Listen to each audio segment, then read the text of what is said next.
cross Alameda for no reason at all. East of Alameda, these were white areas. Linwood, Southgate, you couldn't go there.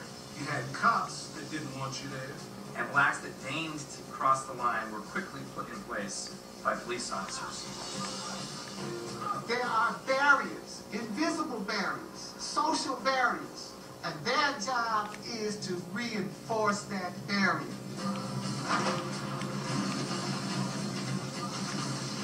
We get stopped, we get harassed. What are you doing here? You're supposed to stay in your neighborhood.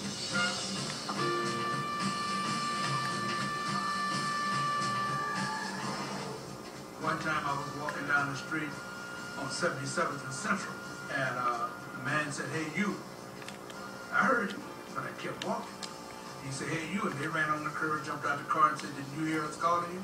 I said, "I heard you say you, but my name is not you. So, get up against the wall such and so." And they tell me I look like I've been robbed. I said, "Well, how does a robber?" They said, "Looks just like you."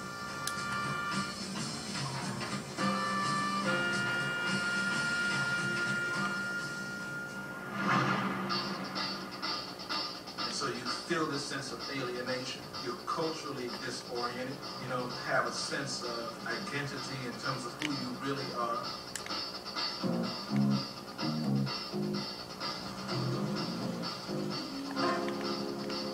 So the idea was to create not only a segregated society, but the idea that those of darker hue were inferior and should be treated as such.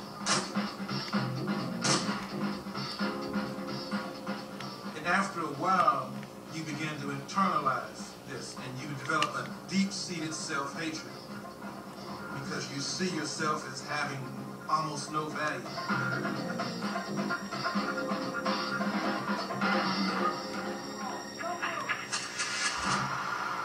In a free society, I'm walking down the street, police got the nerve to ask me, "Where you going?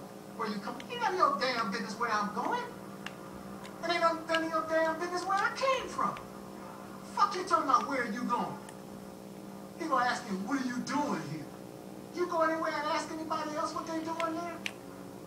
You stop and ask anybody else in this society, man, why do you exist? You understand what I'm saying? But you got the nerve to ask me that all day, every day. Now, what do you think that does to me psychologically? What does that tell me? What message am I being fed every day? So you don't understand it. Every day he's feeding me a spoonful of hatred. Every day, that's my diet. Spoonful of hatred. You see? And it's just a question of when is this going to erupt? And upon whom is it going to erupt? Am I going to attack myself? Am I going to attack my brother? You understand? Am I going to attack my own image in the mirror? Or am I going to eventually attack the cause of my anger and my frustration? But the point is, I'm a walking time bomb. I'm going to go off someday, somewhere, on somebody. The question is, upon whom?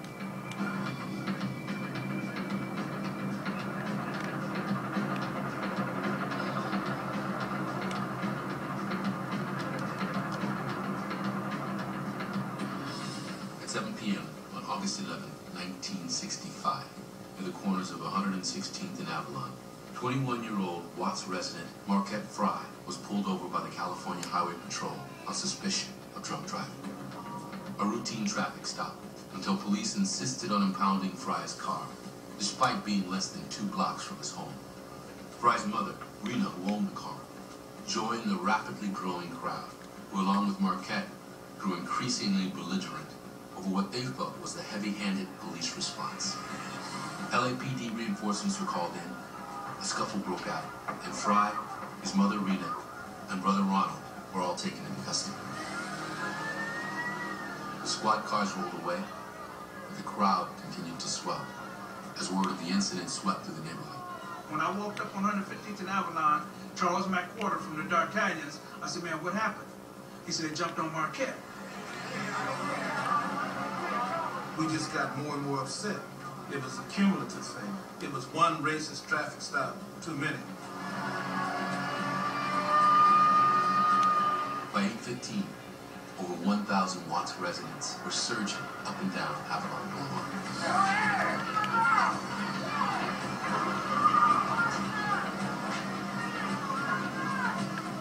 By 1 a.m., despite 29 arrests and sporadic reports of vandalism, the situation was assessed by the LAPD as being under control. Clear the sidewalks up ahead. Please go in your homes. Please go in your homes. Thursday morning dawned tense, but relatively quiet. At 2 p.m., a meeting was called at a neighborhood rec center, assembling representatives from various community groups, elected officials, the LAPD, the media, and even Rita Fry. I think that we must stay off the streets. I think the civil rights drive in America has demonstrated that violence will never be the just end to the grievances we have. But cutting through a call for order came a voice that only the night before was raised by thousands in the street. See, and I'm going to tell you something. Tonight is going to be another one, whether you like it or not. Listen, we, the Negro people, down here have gotten completely fed up with this. Our elders felt you should bite the bullet, suck it out. We know it's wrong, that you can show that you're greater than oppression by outliving it. Show that it doesn't work, it doesn't destroy you. But in the process, we will take the beating. Their parents are coming from places where black men are expected to step off the street and say, "Yes, sir," to a 12-year-old white boy. Where black men are lynched with regularity. And so from their perspective, Los Angeles looks wonderful. They're certainly aware of the flaws, but they recognize it's such an improvement. Their children, however, have a very different perspective. We come along and say, we ain't gonna take shit. You took it. We're not.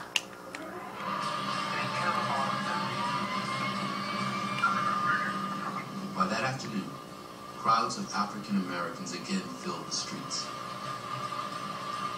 But this time facing over 200 LAPD and deputy sheriff officers.